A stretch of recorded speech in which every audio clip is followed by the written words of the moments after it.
Something. Oh, okay. Yeah, and I'm super excited. And I have to throw down the gauntlet because if you guys have been paying attention on Twitter, Wunder threw down the gauntlet earlier. He did. He said, ban Sona, otherwise I'm playing it top.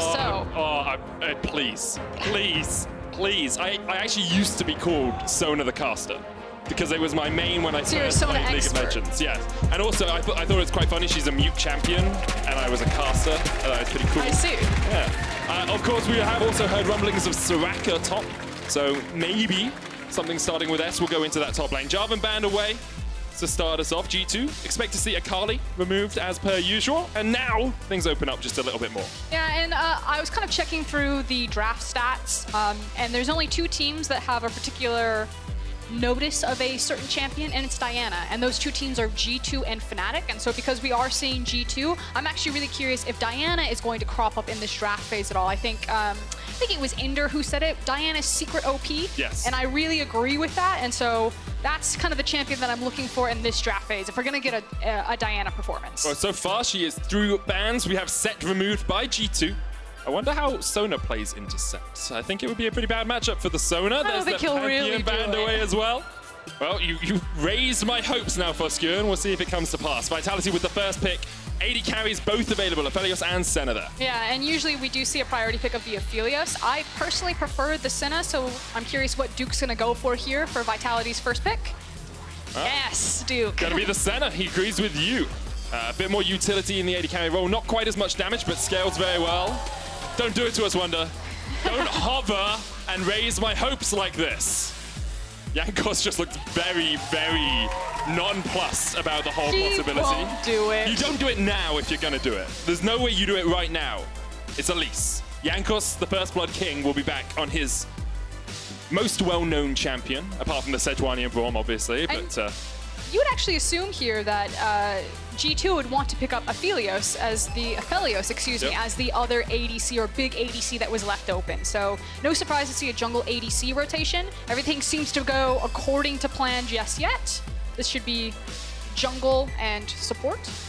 That's the expectation. Supports into the Aphelios. You want things that can dive onto him. The Rakan, the Gragas, of course, 2 very strong champions at getting that Aphelios out of position. Do want to bring attention to the fact that it's still Saken in the mid lane. We're not seeing Mikyx yet in the LEC. Hope he recovers quickly, of course. And the Gragas has been picked up for Skeanz. Actually had a relatively good performance last week, considering how poorly Vitality played as a whole. He had some very good positioning on the Rek'Sai. Braum will be the final pick for Vitality on this first phase. Yeah, I think it's super fair to just say that no one really knows the ceiling for Vitality right now because there's so many new names. I agree with you. I really liked what we saw from Saken, especially on the Cassiopeia. So I'm really excited to see if he's going to get that champion again. I have a feeling that it will be banned away in the second rotation just because that's kind of been his go-to, that G2 might roll the dice and say, let's see if you can do anything else. I do see Lucian getting all the way through the first phase, picked up by G2 as their final pick, and the flexibility of that is obviously clear to see. Mid, top, and AD carry, it can be played. There's the Cassio ban against Saken, so now Vitality have their options just that little bit more reduced, a little bit more reduced. My guess will be Cassio and LeBlanc bans from G2. Okay. Well, Vitality got a ban there. Well, I don't think that they want to ban, unless they have another, like, if Saken has a smaller champion pool or a smaller effective champion pool, they might also ban in mid lane here. I find the Gangplank ban a little bit interesting because Lucian can flex into that top side, and then obviously Lucian is a great pick into the Gangplank. But I was just curious if they're then going to try to ban out other things in the mid lane in case Lucian does go top to make sure that Saken gets a decent matchup there on one of the champions that he has left and available. I think the difficulty for Vitality is G2 only have to pick their support next, so they don't really have to show too much. And that means that they can have that flexibility of the Lucian until their final pick and until they've seen all of Vitality's 5 champions. And with the GP and Aatrox ban, now things have turned on their head where we're really starting to thin out the top lane matchup pool for Cabo there. I mean, we still have Sona and Soraka available, so I don't know what you're talking about for us. There's still tons of options for these teams. Vitality with a couple of seconds before they get their final ban in. We'll see where they go. Irelia, so lots of top lanes actually gone out of the pool.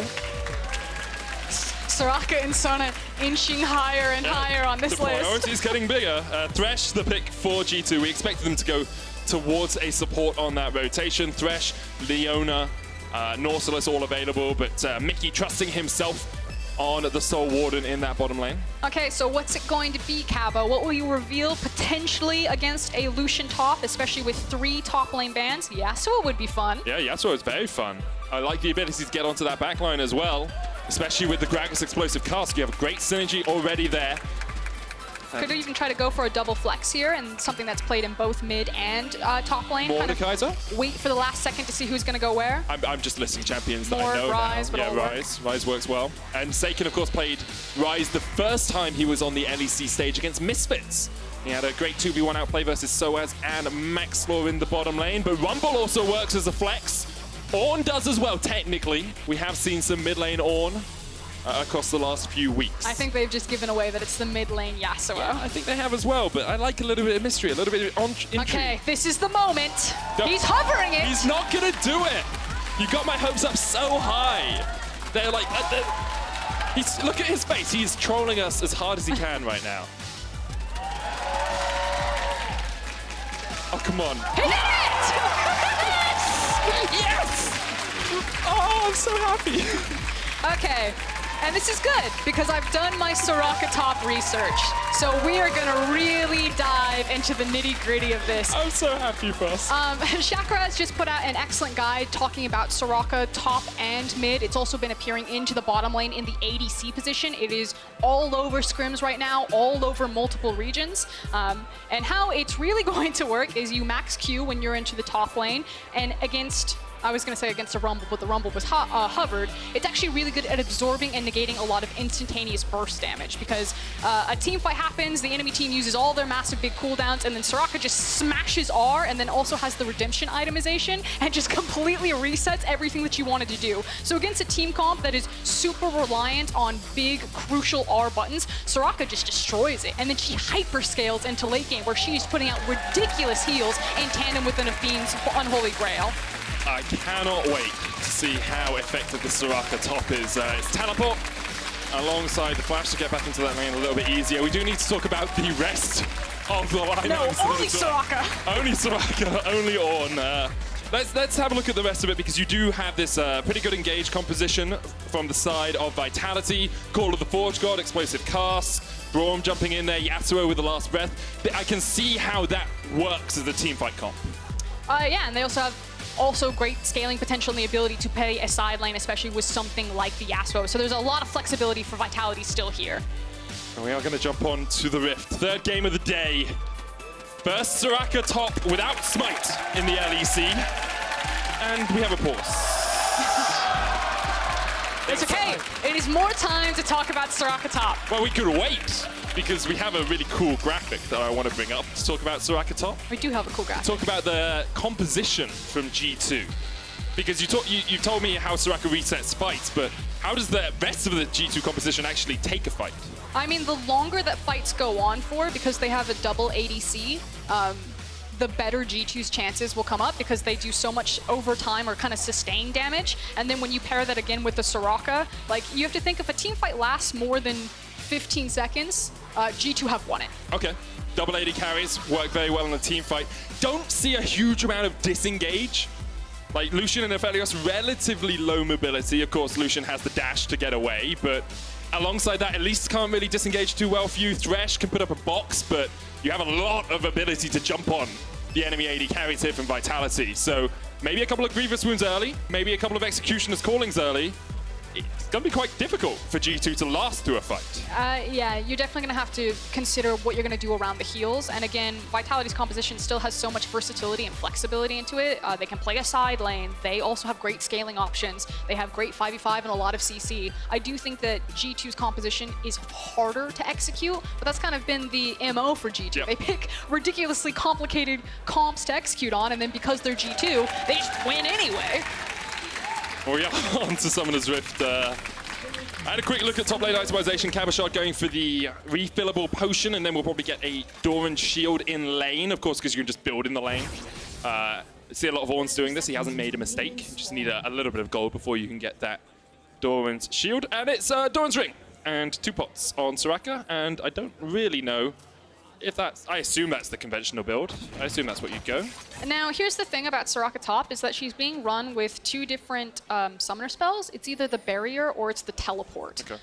And you can actually see both depending on top lane. You'd assume, oh, it's top lane. Of course, it's going to be teleport every single time. Now, Wunder runs it teleport, I think, every single time when I checked his solo queue account, yep, or where he was practicing the Soraka. And one of the issues that she has is that if the wave gets away from her or it gets put in a bad space, she actually needs a lot of assistance to get the wave back safely, because Soraka is still very susceptible to ganks. And with a champion like Ornn, you have great gank setup. So Vitality, if they want to try to punish that, there's that ability that the wave gets away from Wunder, he has a hard time resetting it, because she's great at pushing and yep, trading, because she gets the health back on the Q and she just spams Q and tries to run you down with it. But if she's overextended, Gragas and Ornn will just have a field day with her.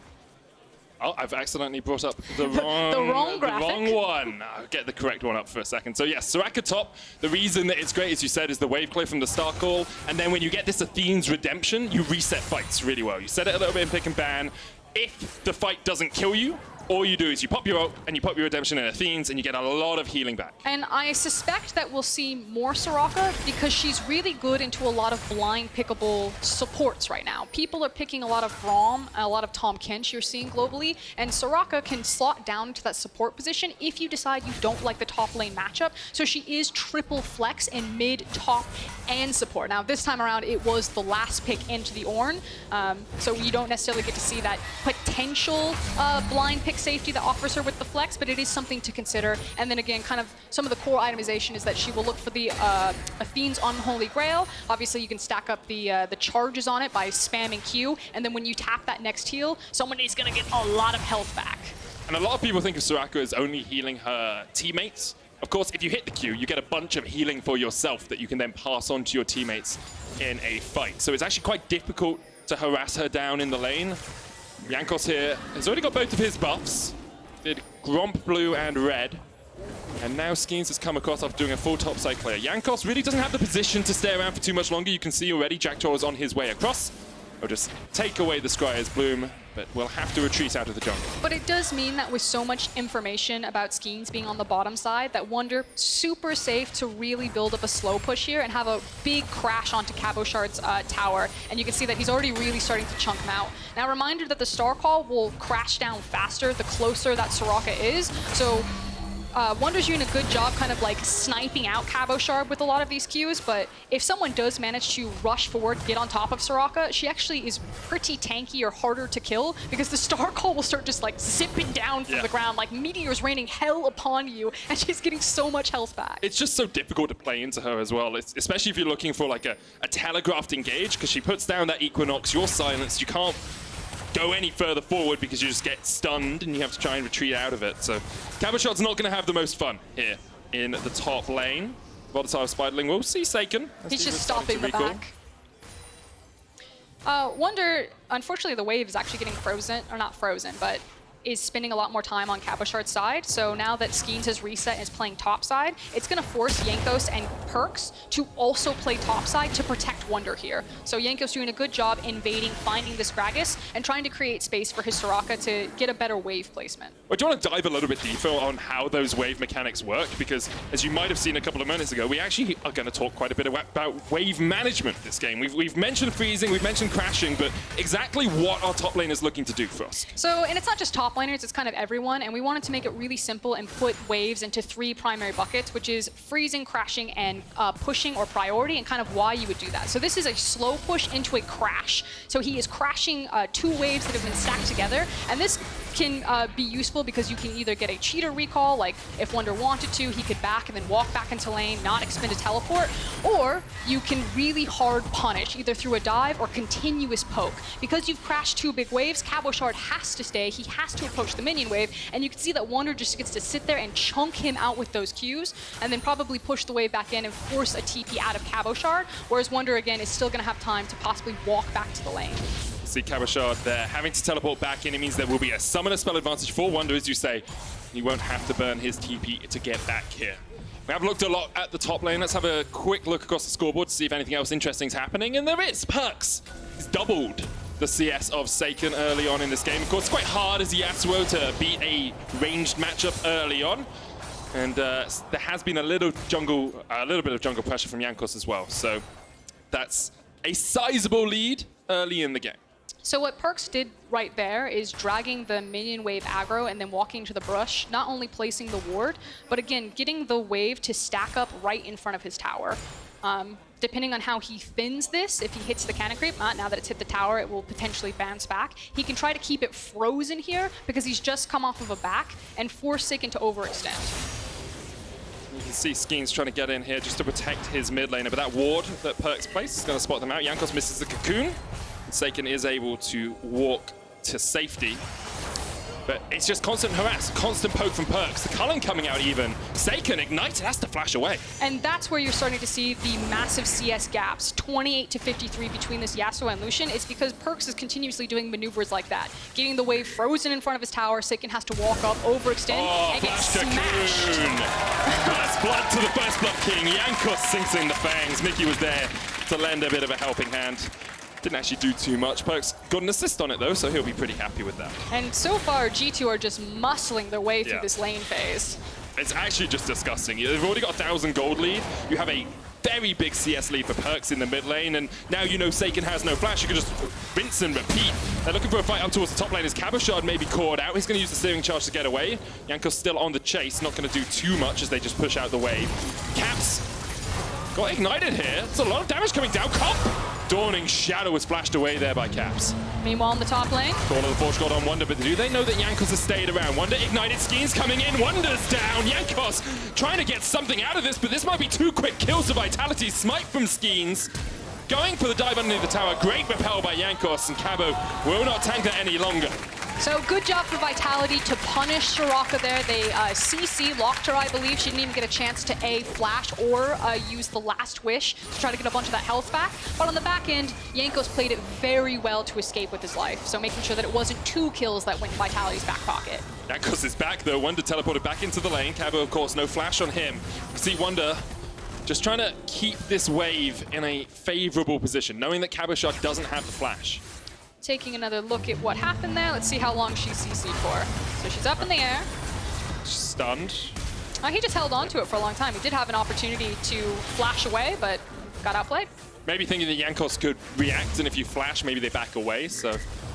So I also want to point out what Wunder has done here in the picture-in-picture. So he teleports back to the lane. He takes a super hard trade with the Ornn, knowing that Ornn doesn't have the TP. And I was going to say, usually they would take their backs then. He's going to get an extra buy, kind of get all the mana back, all of the health back that he'd done on a hard trade. But instead, he's actually using the time to clear out vision. But what you can see is those top laners then get a quick back here and then come back super refresh. And you're still just taking away that much more CS. The wave will collect up, and then eventually it will, I would say, slow push back to him, but as he star calls, he actually just wants to push it in. Trying to get that wave underneath the tower as often as possible. Mikyx once again with the roam here. Saken and Jactroll are having a little buddy-buddy system, but the play comes out. Saken gets the double knockup, dodges the hook. I'm going to say dodges. Mikyx missed it, but we'll give him that one. Then they're going to jump in onto Perkz, but Saken, that was way too greedy, way too much. Another kill goes down to G2. It was a one-ticket ride for Saken. He's like, no matter what happens, I am ulting on this Gragas barrel. Yeah, it doesn't tend to work when you haven't thought through the consequences of your actions. And it was a good timing from Mikyx to get the roam up, of course. Caps had backed away from that bottom lane, and now G2, with a 1,500 gold advantage, will start up this Mountain Dragon. Should be pretty easy to secure for them. Jactroll's going to get hooked. The lantern's there. And there's the flame. Jactroll flashes away, but Jankos, the cocoon connects. Right at the tip of it, you have to feel. Caps now joins the action. He gets his first kill of the game. Did Mikyx make up for the initial dodge? That was a super easy hook. He was on ward. Yeah, but he got a sweet lantern. He got the hook, the nice setup. Nah. Got to do a few more of those. I need some Mad Life hooks if I'm going to give Mikyx the benefit of the doubt. Especially since last week, he did have a few inting moments early on in the game. I think all of G2 had a few inting moments early on in the game last week. I think they were averaged 1.7 thousand gold behind at the 15-minute mark. I mean, we heard it from Vedius. G2 had a bit of a messy early game last week, but much cleaner this time around. Yeah, it's been a lot better for them. A quiet 50 CS lead in the mid lane. And a 10 CS lead in the bot lane, which sounds nowhere near as impressive, because it's not. But Jankos also has about a 600 gold advantage because of his 2 kills on this Elise, made his name for it, a name on it. when he first joined the league all those years ago, and Vitality just trying to find the scraps that they can. 2,500 gold behind, they will get a Rift Herald, which is something good, especially before the 14-minute mark. You can get some plates, but look at how much CS they're losing in the bottom lane because of this. It's also the fact that Caps is getting a lot of free gold and free experience by himself, solo gold and solo experience by himself, since Mikyx has been roaming around a lot. And as Vitality walk back to this tower, they need to be very careful. There's at least 3 members of G2 sniffing around down here. And Vitality really don't have any vision in this bottom side of the jungle. You can see Caps gets a couple of plates, has a 10 CS lead or so, gets his back, and we'll see where he decides to go for that first item. Caulfield's Warhammer and the Cloak of Agility, slightly nerfed on this patch, but do build into the Essence Reaver still. I think there's a chance that Vitality use the Rift Herald down here. Skeanz is still behind them. Yeah, it's quite possible. The thing with the Rift Herald is you want to take as many plates as you can before you put it down, because it does true damage. So you build up the Bulwark stacks, and then you let the Rift Herald get the extra charge in, working past that extra armor and magic resist that a tower gets. And it looks like they weren't here for the Herald, but just for the priority over the bottom side river, as now Skeanz and Jactroll have cleared all of this vision out, although there's still 2 deep wards behind them from G2. Well, we'll see what G2 decide to do. They do have teleport on Wunder, but that's on cooldown right now. A good ward there for Mikyx will spot out Skeanz, and I believe we'll see Saken when he comes around the corner here. Yeah, now they know he's here. There's the Rift Herald. G2 shouldn't defend this. It's very greedy to defend. But they have 4 members running down here, so here comes Perkz and Jankos. But that tower's almost gone. Mikyx's looking for Mikyx stepping forward. a flash. He's looking for something. Comp gets the Glacial Augment slow. G2 have been able to keep the tower alive. Oh, Graviton's gonna get the root, and here comes the engage. Jactroll puts up the Unbreakable, and some damage comes down. There's a Dawning Shadow. Jankos almost dead. Piercing Darkness will just about keep Jactroll alive. Perkz up towards the top side. He's just 1v1ing Saken. Forsaken by his team, forsaken by nature. They can dive. Mikyx flashes forward. Skeanz with the stopwatch almost gets the play, but Perkz is just diving it. The wish comes out, and that's more than enough. That's one more. Perkz has got the double. Skeanz gets the teleport from his teammates to try and defend. Cabochard's going to call to the Forge God. Lands on Caps. Looking for the stun, but Caps gets the lantern away. Saken flashing forward. Jankos still alive, and another goes down. Now it's all Skeanz underneath the tower. Mikyx takes it up, and Perkz flashes for his second double of the fight. And I think that might be all she wrote. Only 13 minutes in the game, but you are witnessing what G2 do best, and it is style and flex on their opponents with perfect execution.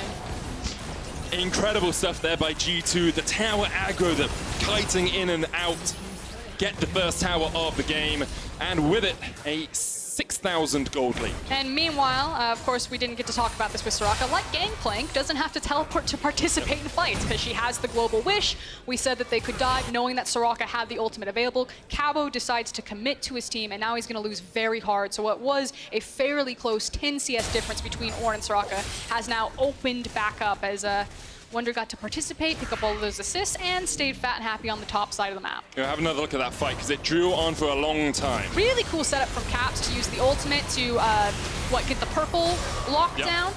And then it looks like for a second that Jactroll's going to go down. He does manage to bounce back to safety, but the difference between Saken and Perkz, 2 levels, I believe it was right there. Just finds the 1v1. Good stopwatch from Skeanz to dodge out from the Death Stance, but there's the wish from Soraka, giving G2 the all go-ahead to look for the dive. Really nice outplay from Caps on the stopwatch himself. That's, again, all she wrote. That poor tower is still alive. A stiff breeze will take it down. G2 coming out swinging in this game, and Perkz is 5-0-2. Yeah, he's in a pretty good position. Let's give credit to Caps as well. He's got a whole kill and an assist. And the Essence Reaver complete. I do want to have a look at how much gold Perkz is ahead of Saken right now, because that's got to be a pretty sizable sum. He's got a 600 gold bounty on himself. Well, Saken has some shoes. Yes. And 4 daggers. So how much gold do you think that's worth? I mean, basically, he's running around with, like, some Pumas and a Swiss Army knife. That's really, like a corkscrew. A Swiss Army knife can do a lot of things, Busk, okay? He's got nail clippers, got all of those different a corkscrew, attachments. a bottle opener. That's what Aphelios is. Aphelios is the Swiss Army knife of AD carries, because you can do anything. A little bit of everything. Perkz, 7,500 gold. That's a 3K difference between the mid laners. That's a pretty sizable stun, and we talked about how teamfights only go well for G2 because of their double AD carries. Vitality trying to trade here onto Caps, but Wunder comes in, heals him up, and Oh, that crescendum damage. When you team it up with the moonshot from the Calibrum, very difficult to deal with. Do you want to do the Aphelios Twister? Let's play the game. We're going to play Aphelios Twister, guys. Here we are. So we talked about this last time. We had a graphic made. We like to identify Aphelios by colors, and we like to play Twister with him. So again, green for range, red for lifesteal, purple for CC, blue for AoE, and white for dueling. And Perkz is, he's got the white gun out right now. And Lucian for owning. Yes, Lucian for owning. You only have to feel sorry for Saken here. Coming in as the sub for the team, replacing Mikyx has had, well, he's felt the bad end of G2. He's felt what a lot of mid laners in the LEC have felt across the years, which is that Perkz, he really does have a lane kingdom at times. Yeah. I like how he's like, Caps, you play ADC, locks in ADC mid. And then, it's true actually, I didn't even think of that. I do like the way he's capitalized his name when he replaced Caps. When he's in all caps? Yeah, he's in all caps. Anyway, 7,000 gold lead here for G2. They got the first two dragons. Look at this dark technology in jungling right now. What's the dark technology? He aggroed the Gromp and the blue, which a lot of junglers can do, but some of them don't, and you can actually jungle them at the same time, using the piercing light to go through the blue buff and the Gromp. Ooh, very intelligent. It's the little things. All right, speeds up your clear. He is 170 CS because he's not just the 17 minutes. ADC and mid laner, he's also the jungler. Perkz moving to jungle next year, confirmed. W2.D1.G3 is going to come in as the new mid laner for G2. If you can't beat them, join them, apparently, is the motto for this G2 team. 17 minutes in, the Rift Elder will be started by G2, and Vitality really... this is one of those games where I always try and tell both sides of the story. I always try and look for a way that Vitality could get back into this game, an avenue of approach for them. But you just really don't see it, because G2 with this lead, assuming they play the way that G2 play, shouldn't give you any windows of opportunity. That's the idea, but we've also seen a lot of fun games from G2. Happy games. Happy games, that's the word. The Invictus Gaming happy games from G2.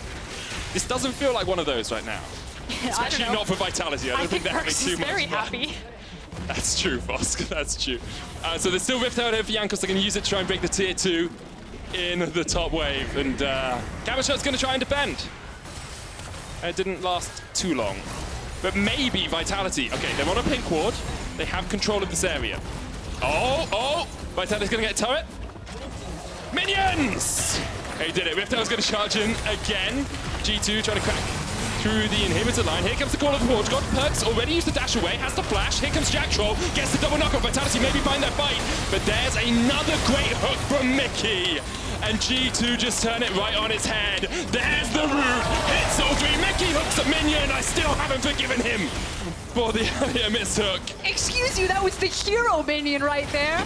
That's like the best player Vitality have right now. He blocked the hook. I'm sorry, that was over the line. That was harsh. Gotta be honest, G2 take the inhibitor. Vitality going extinct like the bees that they represent. G2 now, just backing away. Now that you've got the inhibitor at 19 minutes, you expect a Baron. They can just go straight towards it. I don't think they would need the Baron to win the game. I'm not saying they need it. I'm saying G2 are having a lot of fun right now, and a Baron would increase their fun. The game has gotten very quickly out of control. Now, if Vitality were to hunker down and try to think, okay, what are our options? Now, I'm going to say good news, silver lining. Okay.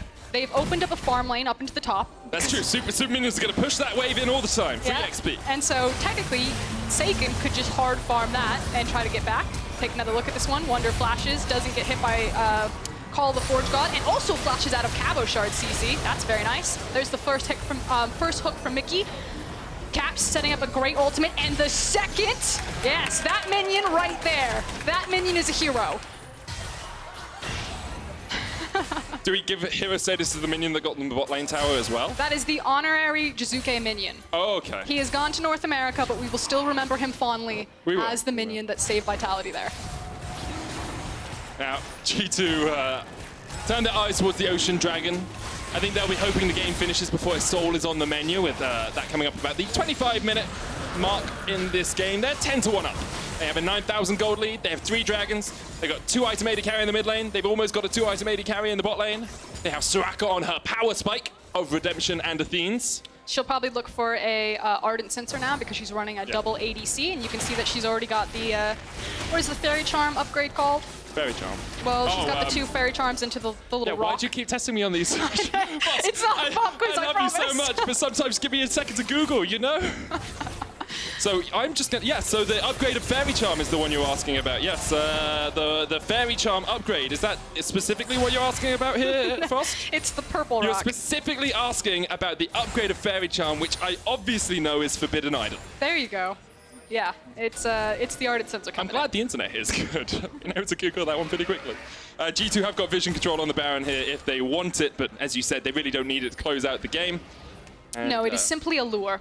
What G2 want is they want more blood. They want Vitality to come to them. They want to continue to kill people repeatedly, and that's what the Baron is. Okay. It is the lure.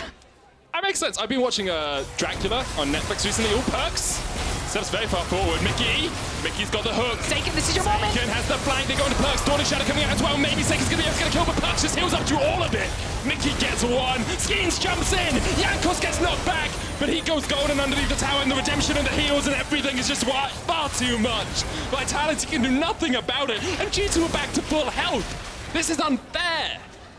Yes, Soraka is very unfair. Look at that, he just... Caps goes from 1 HP to all of his HP in like half a second. It's the Jugger Perkz comp. As a medic, I think I should be happy about this, but I don't enjoy watching it. I don't know, it's super fun. Look at how confident Perkz is to step forward. That's true. It's like the old, the Juggermore comps of old, as you say. Cabochard hooked up, pops the exhaust. That's not going to do too much for you. G2, 22.5 minutes, and they've already taken down the Nexus Tower. The second will be short to follow after they have got that blood for the blood god that you were talking about. Perkz still on the front line. The hook from Mikyx misses once again. Perkz dodges to the side. Jankos dodges forward. Perkz doesn't even need Soraka heals. He's got the Blade of the Ruin King to heal himself up. And now the minions will do the work. Caps with the Gravitum, Cop with the hook, Jankos with the kill. And this was destructive, this was devastating, this was G2 at their finest as they take down Vitality.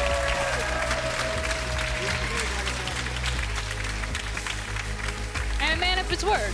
It wasn't Sona, but we did get the Soraka top. Thank you, Wunder. Yes, but I think it's less surprising than the last time he played Soraka top and won. I believe he is the only player in the LEC with a winning record on Soraka top. He also has the most experience on it. 2 whole games. 2 whole games. The dark technology needed to take them perhaps to more than a 0-3 in the World Finals. Of course, commiserations to Vitality. Was not an easy game to play, but whenever you play against G2, I think you have to count it as a learning experience. Yeah, it's the measuring stick. You know, you're just going to see how tall you stand on that day. And while we did talk a lot about the Soraka top as Wunder and Cabochard, nice little friendly greeting there. Perkz was really the quiet standout that game. 50 CS lead, unkillable. I think he finished the game like 7-0-2. Hard flexing on people. Back in the mid lane. Key player of the game vote is available on Twitter. It's at LEC. Wunder, Jankos, and Perkz are options. And well played, well played.